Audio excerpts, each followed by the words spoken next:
Hi guys, so welcome once again to the Coffee and Heroes YouTube channel. Time now for another What's in the Box video. We did garner quite a positive reception to the last one. I think people are genuinely interested in the kind of stock we source on a regular basis for sale in the store. You know, we might be getting the latest graphic novels in, the latest single issues, but we may also be sourcing what are considered sort of classic issues or classic runs, great starting points for people, great mini-series in their own right. So it's something I'm definitely prepared to do on a consistent basis. Obviously, we get deliveries all the time. The Diamond order at the moment is fortnightly, but that'll hopefully go back to weekly, maybe in a month's time, 6 weeks' time. We shall see. Obviously, we resource stuff from other places as well, other suppliers. So I'm always happy to go through these and give you a little bit of an insight into what's coming into the store. If anything does appeal to you, just get in touch with us, let us know. We can always set it aside for you until you're ready to pick up or until we can deliver to you. But I just think it's a fun thing to do. Let you know where our head is at as well in terms of what we're ordering. You know, I do know that through this delivery, for example, there will be quite a lot of Batman, quite a lot of Captain America, and quite a lot of Spider-Man, as I was trying to really focus on 3 characters. And then what I'll do for the next big order I place, certainly with Diamond, is I'll look at sourcing, say, Iron Man, sourcing Black Widow, sourcing Superman. And I just try to rotate the characters so there's a healthy amount of all of the characters in store rather than just, all Batman, which is, I've been accused of. So, as I say, there will be a lot of Batman in here, but there will be other good stuff as well. So, kick things off. I'm pretty sure most of the boxes that have arrived this time are not for me. I know in the last one that I did, there was obviously a lot of absolutes, which you can, see behind me there, which have been added to my personal collection. But I'm pretty sure 99% or even more of this is for the store. So, a couple of smaller boxes just to kick off with. So what we have here is, first of all, Batman White Knight by Sean Murphy. So this is the hardcover collection of the first volume of White Knight. There's been a second volume since called Curse of the White Knight. And then I believe there's going to be a third volume called Beyond the White Knight. I recently did a YouTube video and a podcast chatting about starting points. And this would actually be a good starting point for Batman to a degree. It is self-contained. You don't really need to have read anything else around it. But it wears its influences and its homages very much on its sleeve. So you'll see things in here that are mentioned in other runs or, throwaway references that were in the Batman animated series or in the movies, that kind of thing. So it is a good starting point, maybe not quite as strong as the other ones I recommended, but if you do want a really great self-contained Batman story that sort of plays by its own rules, this is a good one to go for. Next up we have Big Hard Sex Criminals. Sex Criminals is a book I obviously recommend quite a lot. It is certainly for an older audience. It's great title by Chip Zdarsky and Matt Fraction. And these big hard books, which, you gotta love that title, they really know their audience with these. These are the hardcover collections. So we get the trades in, which tend to have 5 or 6 issues per trade. These tend to have 10, and they also blow up the artwork as well. So just to, you can experience that a little bit more. So this is volume 2. I did order volume 1 as well. So it will either be throughout the rest of these boxes, or it might be on back order. It might be out of stock, and they'll send it to us when it does get in stock. So another smaller one again, another 2 titles, and another 2 Batman titles. So what we have for you next is Batman Odyssey. Batman Odyssey is a title written and drawn by Neil Adams. Neil Adams is pretty much Batman royalty. He helped bring Batman into the 70s and take Batman back to his dark roots of the Dark Knight detective, the globe-trotting detective, after sort of the silly 60s, so to speak. He did that with the aid of a writer at the time, Denny O'Neil. But with this one, Batman Odyssey, this is all Neil Adams, 100%. So to give you an idea in this one, again, it's self-contained. When a series of seemingly unconnected events brings Batman close to killing a man for the first time, Bruce Wayne must embark on a journey of self-discovery, which also reveals shocking secrets about Batman's enemies and allies alike. From a secret chamber in Arkham Asylum to a hidden world below our own, this weird, wild journey will answer once and for all the question, can a Batman who kills still be Batman? So, Batman Odyssey was divided into 2 volumes. There was a 6-issue volume 1 and a 7-issue volume 2. This book contains both, so this is the whole Odyssey. Next up we have, I apologise for that joke by the way. Next up we have Batman Earth 1, volume 1. This is the first volume of, so far, what's been a 2-volume series by the Doomsday Clock team, writer Jeff Johns and artist Gary Frank. This is a way of rethinking the original Batman origin. You know, it's set on Earth 1, which is not, you know, the primary Earth. In the DC universe, there's what's called the multiverse, which are 52 different Earths, and in each one, the origins and the characters are slightly, tweaked and twisted. So with this one, this is a Batman who doesn't quite know what he's doing. It's very early on in his career. He doesn't have Alfred in his life just yet, but Alfred will become a big part of it. In this, he's like military trained, and he comes back to help Bruce become the Batman we know he can be. So really great title as well. Could again be a starting point, but I do think it might confuse a few people because the Batman origin is so well worn at the moment that people might read this and think this is the origin, and that like movies and TV shows have changed it. That's not the case. It's just a reimagining of it, you know, doing it in a different way. So now I've got my trusty Batarang for opening up the other boxes. I did get slated slightly for my choice of knife last time. This is my traditional box cutter, which Keith was very kind enough to bring me back from Thailand. One's in the store, one's at home. So it's the nuts when it comes to opening these boxes, as you can see. So again, this is a box from Diamond. So again, just to reiterate the point, this will be predominantly Batman, Captain America, and Spider-Man related, as I was looking to top up those characters. So let's kick off with an absolute classic. You have Batman Hush. Batman Hush is one of my top 5 Batman titles of all time. It's a title that is written by Jeff Loeb. The art is by Jim Lee and colors by Scott Williams. And this is just pure unadulterated class. It has pretty much every Batman villain you can think of within the story, but it also introduced a new villain called Hush, which was pretty great. It focuses a lot on the Catwoman Batman romance as well. The artwork is phenomenal. I mean, just look at that double page spread of Batman nailing Superman. Wonderful stuff. Really recommend that. Again, a nice self-contained story. It was originally published within the main Batman Volume 1 run, but it does stand very much on its own as well. What else have we got? So next up, we've got Batman and Son. So this is kicking off a lot of the Grant Morrison stuff. This is the introduction of Damian Wayne. This is the stuff to do with the Black Glove, which is an organization hell-bent on manipulating Batman behind the scenes. This is predominantly Andy Kubert on art, though there are a couple of issues as well done by J.H. Williams III and Tony Daniel as well. So if you're looking at a good jumping in point for Grant Morrison stuff, although if you're not familiar with the character, I wouldn't jump in here. But if you're somewhat familiar with Batman and the mythos and the mythology, and you want to get into the slightly more psychedelic Morrison stuff, that's the place to start. So again, we've got Batman again. So we've got Batman Shadow of the Bat. This is volume 2. I think there will be a few different volumes here. So essentially, Shadow of the Bat was its own imprint that looked at telling shorter, more adult Batman stories. I believe it kicked off in the 90s. And it has the likes of Alan Grant in there, Norm Brayfogle, those kind of guys. So this is, again, some great stuff in here. You'll get some Azrael stuff in here as well. It was around the Nightfall time, that kind of thing. But yeah, just lots of great sort of short 2, 3, 4 issue story arcs, that kind of thing, and a slightly more adult title. So that's volume 2. I'm pretty sure there'll be other volumes in here as well. You've then got Batman Death in the Family. So this was a very famous Batman story, which was all about the death of Jason Todd. Even now, this is a pretty hard read. I mean, for those who don't know with the Jason Todd stuff, so Jason Todd was a Robin that not a lot of people seem to like. He was bratty, he was arrogant, and they came up with this plan of putting it over to the public, and they basically said, phone this number if you want Jason to live, phone this one if you want him to die, and that was at the end of, I think, issue 3 of this, where he's caught in an explosion caused by the Joker, and then everybody voted in and gave their answer. The vote was very, very close. I don't want to throw spoilers out there, to be honest. I mean, but cover kind of gives it away.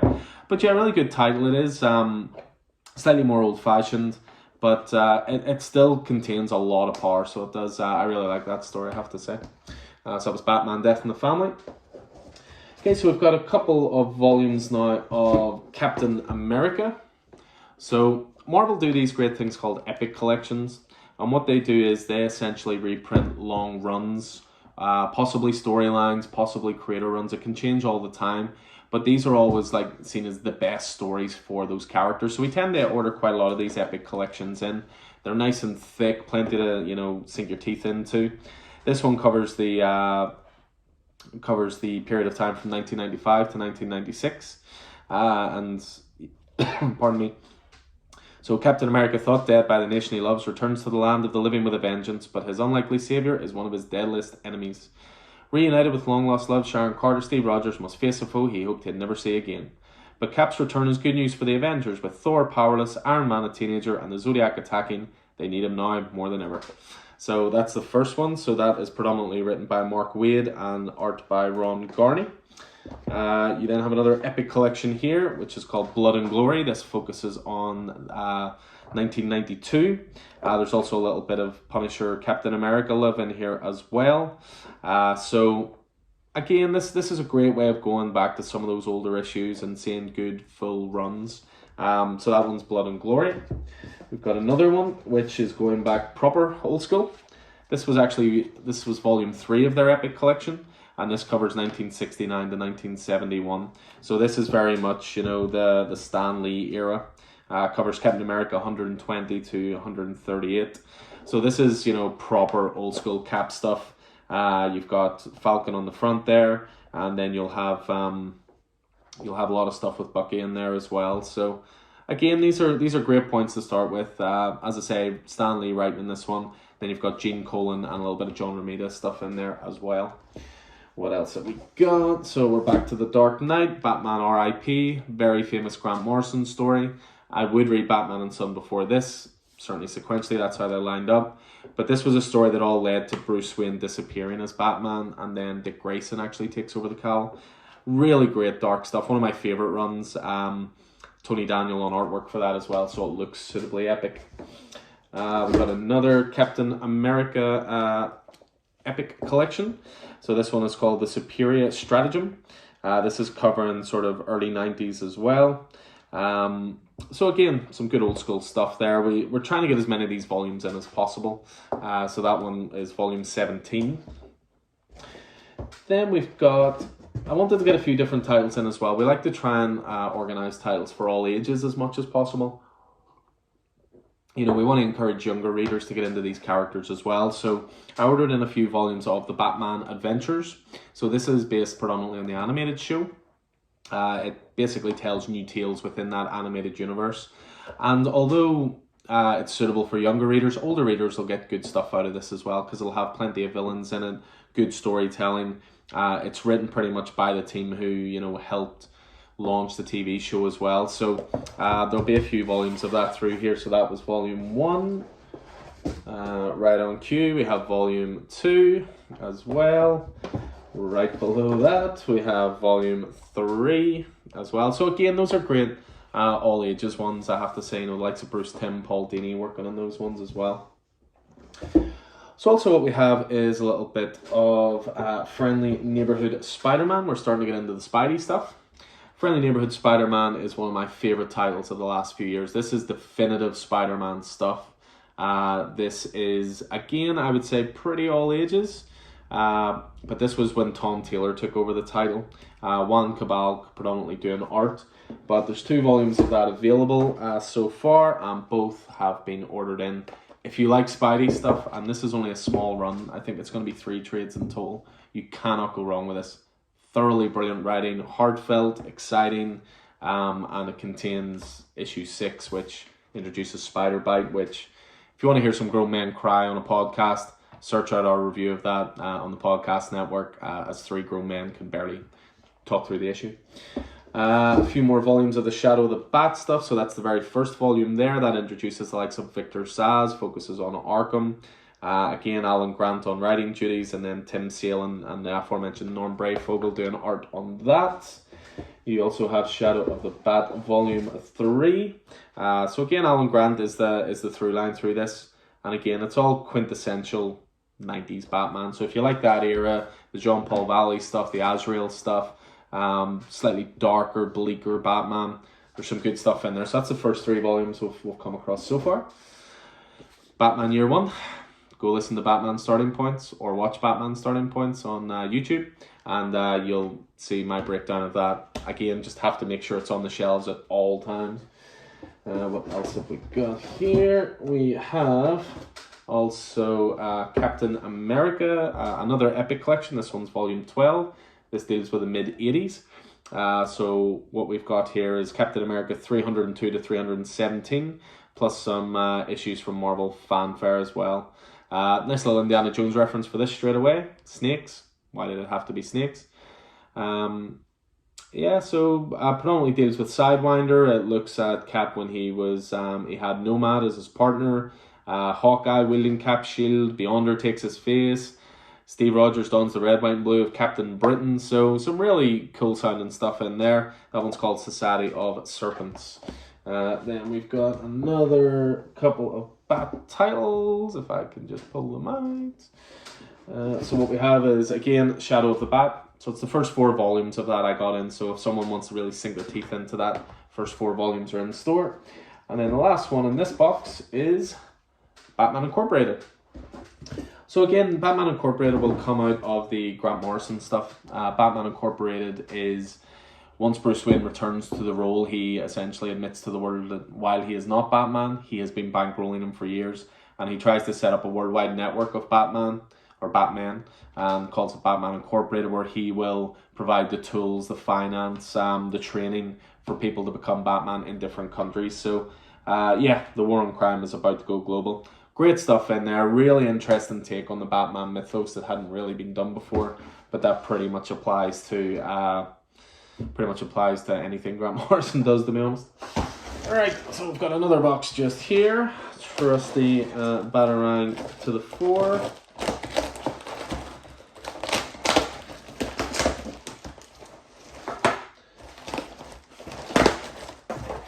I believe the focus, from what I can remember in here, is indie stuff, but we will soon see. Pull that right there. Okay, so yeah, very much this is a box focusing on indie stuff as well. Anybody who knows us and knows about the store knows we love our indie stuff, and we love pushing indie stories because, you know, there are sometimes people who aren't into superheroes, and that's absolutely fine. But you do get some great indie stuff. So we're always trying to get as diverse a range as possible in. So what we've got here is the first 4 volumes of The Sixth Gun. This is an Oni Press title written by Cullen Bunn with art by Brian Hurt. So to give you an idea in The Sixth Gun, on a night of blood and gunfire, Drake Sinclair vanished without a trace. Now using the prophetic powers of the Sixth Gun, Becky Moncrief sets out to find him. Becky's enemies have often seen her as the helpless damsel in distress, but no more. Once she's finished with them, they will know she is deserving wielder of the deadliest weapon ever created. But the Sixth Gun is a temperamental ally, and it reveals only enough to serve its own desires. Little does Becky know that the sinister organization that has captured Drake is preparing to spring a deadly trap. Mutants, sentient guns, terrifying secrets, and an underground fortress filled with ancient relics. The Sixth Gun continues its wild exploration of the Old West. So essentially Old West mixed with supernatural and deadly weapons. Can't go wrong with that kind of stuff. 4 volumes, brilliant storytelling. I think I actually have all the single issues of this as well. So yeah, really recommend that if you're looking for something different, or if you're looking for a little bit of sort of the Old West fun type stuff. Next up, we have Infinite Kung Fu, which is a nice big thick bad boy. Infinite Kung Fu walks you through familiar corridors in the house of martial mayhem, but dares you to take where Kung Fu is afraid to go. The martial world is ruled by a mysterious emperor whose 5 Kung Fu armies are each headed by a cruel and highly skilled master. Here, where the way of the fist is a way of life, ex-soldier Yang Li Kung must infiltrate the emperor's forces and stop him from destroying all life on the planet. Fists fly, limbs are lost, and blood vessels burst in this tale of furious rivals, supernatural masters, walking corpses, and above all, raging Kung Fu. To give you some insight into this is a book that, you know, the praise for it is unending, to be honest. It is created by Keegan MacLeod. On the back, you've got, you know, blurbs from Warren Ellis, from Jeff Darrow, you know, from people who worked on Kill Bill, that kind of stuff. So it's very manga style, although it is actually, you know, you read it left to right as opposed to the traditional manga, which is right to left. So I've heard really great stuff about it. I haven't read it myself, but I've heard amazing stuff about it, so I might have to maybe personal collection that. We'll see. What else have we got? Again, we always focus when we get indie stuff in to try and focus on runs. We don't want to just get volume 1 of something in and then you enjoy it and then you come in and suddenly you can't get volume 2. So what we have here are the first 6 volumes of a title called DMZ. DMZ is by Brian Wood and Riccardo Burchielli. And DMZ is something I haven't read. I hear really good things about it and I understand that a TV show is in the works. So what it focuses on, and it's maybe quite an interesting read given our times at the moment. Welcome to America's second Civil War. With overseas wars bogging down the Army and National Guard, the US government mistakenly neglects the very real threat of anti-establishment militias scattered across the United States. Like a sleeping giant, Middle America rises up and violently pushes its way to the shining seas, sparking a second American Civil War, coming to a standstill at the line in the sand, Manhattan, or as the world now knows it, the DMZ. Maddie Roth, a naive, aspiring photojournalist, lands a dream gig following a veteran war correspondent into the heart of the DMZ. Things soon go terribly wrong and Maddie finds himself lost and alone in a world he's only seen on television. There, he is faced with a choice. Try and find a way off the island, or make his career with an assignment most journalists would kill for. But can he survive in the savage war zone to report the truth? Again, I've heard nothing but great stuff. This seemed to come through the Vertigo golden era that, I speak very highly of, when the likes of The Preacher, The Boys, Why the Last Man, Sandman, Hellblazer, all that stuff was coming through. This is a similar era to that. And again, I've heard great stuff. So that's 6 full volumes of that. Then next up, we have one of my personal favorite series when it comes to the indie stuff. This is called Scalp. So Scalp, what we've got here is the first 7 volumes. I believe it runs to about 10. But Scalp is by another writer that we talk very highly about all the time. This is Jason Aaron, so well known for Thor, Avengers, loads of good stuff with Marvel, Southern Bastards, that kind of stuff. So Scalp is essentially, it's to do with a character called Dashel Dash Bad Horse. He basically grew up on an Indian reservation, but he ran away from all of that 15 years ago. But now he's come back home to the reservation and he sees like a new casino's getting ready to be built up and a once proud tribe of Indian people being overcome by drugs and organized crime. At the center of the storm is tribal leader Lincoln Red Crow, great bad guy. A former Red Power activist, so he used to be part of the sort of the Indian tribe, but he broke away and essentially sold his soul, so to speak. Activist turned burgeoning crime boss who figures that after 100 years of the Lakota being robbed and murdered by the white man, it's time to return the favour. Now armed with nothing but a set of nunchucks, a hell-bent for leather attitude, and at least one dark secret, Dash must survive a world of gambling, gunfights, G-men, dog soldiers, massacres, meth labs, trashy sex, fry bread, Indian pride, thunder beans, the rugged beauty of the Badlands, and even a brutal scalping or two. So Jason Aaron on writing duty, R.M. Guerrero on art. Brilliant creator-owned series. Highly recommend that. That sits up there with the likes of 100 Bullets in terms of like gritty crime noir and lots to sink your teeth into. It is another one I think they've talked several times about possibly adapting into a TV show. Although I don't know if it's become any further down the line, but fantastic series that I've all the hardcovers of it, really good. We got All-Star Superman. So again, one of the most classic Superman stories. I won't go into this in too much detail because I will have a Superman starting points video coming up soon, and this is part of it. Pardon me, this is Grant Morrison on writing duties and Frank Quiley on art. Massive fan of that. You'll find out why in a future video. What else have we got? We've got I Kill Giants. So I Kill Giants was recently made into a Netflix movie, I believe. It is by Joe Kelly and J.M. Ken Nomura. And it was awarded Best Indie Book of 2008 and Best Writer of 2009. It was in top 10 graphic novels for teens. I Kill Giants is all about this girl at school who gets bullied like crazy. She can't stand up for herself, but in her spare time she kills giants. I can't sell to you any more than that. Great artwork, great story, great coming of age story. Great story about fitting in society, finding your place. I haven't watched the movie adaptation, I must admit. I must get on that, but really good book. And then one more to finish in this box, we have Gotham Central, which is another one that I've talked about before. I'm a huge fan of this. We will have an upcoming book club podcast on Gotham Central. It's essentially to do with what it takes to be a cop in Gotham City when you're having to deal with a guy dressed up in a rubber batsuit trying to do your job, killer clowns, mob bosses who are penguins. You know, it's all about the normal everyday people on the ground. I always wanted, when Gotham was announced, for it to be based on this. Unfortunately, it wasn't. But this is wonderful, wonderful stuff. 40 issues it ran for. I believe 4 books. This is the first trade paperback, so again, that'll be on the shelves when we get reopened.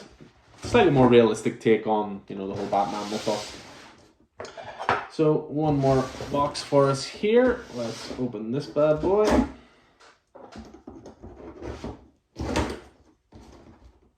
So this is the last box for this episode. So again, I think this is a mixture of some DC and Marvel stuff after our obviously heavy indie box there. So let's see. So we've got Volume 3 of the Silver Age of Justice League of America. So some classic old school storytelling here. This is collecting Justice League of America 20 to 30. This is set during the Silver Age. So yeah, you've got all your classic characters there. Superman, Wonder Woman, Batman, Flash, Aquaman, Green Lantern, Martian Manhunter. They even brought Oliver Queen along for the ride with Green Arrow as well. So if you fancy some old school stuff, that is Justice League of America. We were speaking a little bit before about Azrael during his time as Batman in the aftermath of Nightfall. This was when he got his own solo title, and this is the start of it here. So this contains a couple of one-shots, and it also contains Azrael 1 to 7 and Batman Sword of Azrael 1 to 4. So this is Denny O'Neil, as I was chatting about earlier with Batman stuff. Joe Quesada on art. Some really good stuff in there again. Very 90s DC. That's what we got. We got new Suicide Squad. So this was towards the end of the new 52 when the new Suicide Squad was taken over by Tim Seeley on writing duties. Really well known for Grayson, for Nightwing, and also for Batman Eternal. And it has one of my favourite artists on it, which is Juan Ferreira, who did a indie miniseries called Colder, really dark horror. But he also did a really good run on Green Arrow in the new, in Rebirth. But this is him when he was doing the new Suicide Squad stuff. So this arc is called Kill Anything. So a complete arc there. If you do fancy your Suicide Squad a little bit more old school, we have some. We have Volume 5 of the original Suicide Squad stuff. A story arc called Apocalypse Now. This is when John Ostrander was on the title, along with Kim Yale, John K. Schneider III, and Luke McDonnell. So again, this is going back to the original sort of Suicide Squad stuff when they first came along. So that is that. We got Blackest Night, Green Lantern, part of one of the biggest ever Green Lantern stories, Brightest Day, Blackest Night. So this is collecting Green Lantern 43 to 52.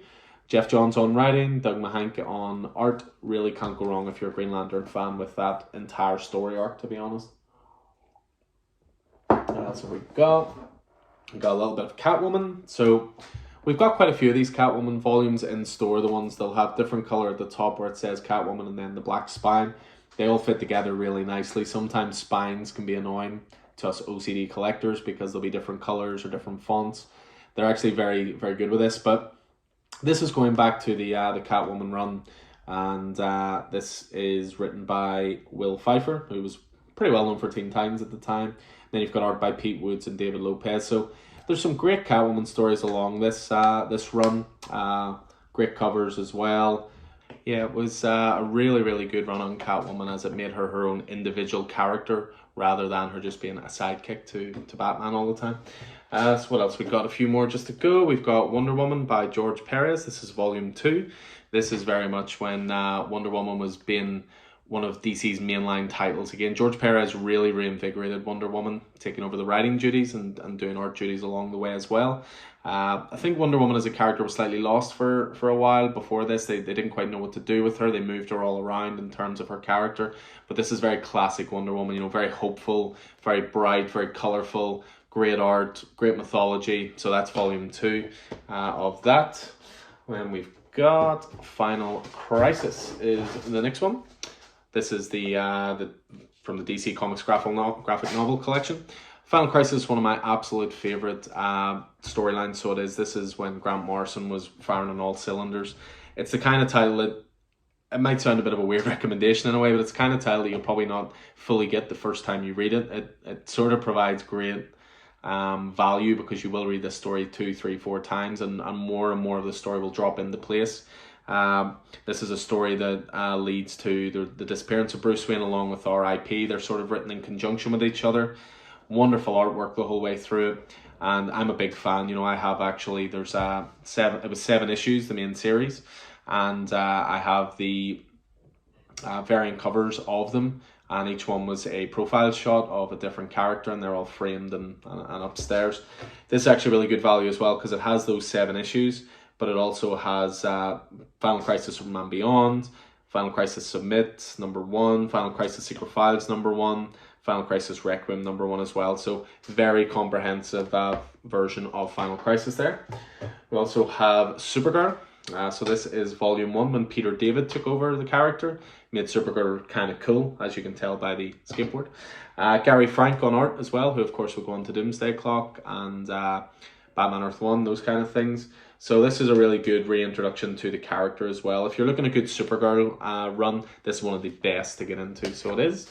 Then we have a few more just to go. We have Dominic Fortune by Howard Chaykin. So onto the Marvel stuff, slightly more Marvel maxi, shall we say. Yep, explicit content. So this is part of Marvel's imprint aimed at older readers.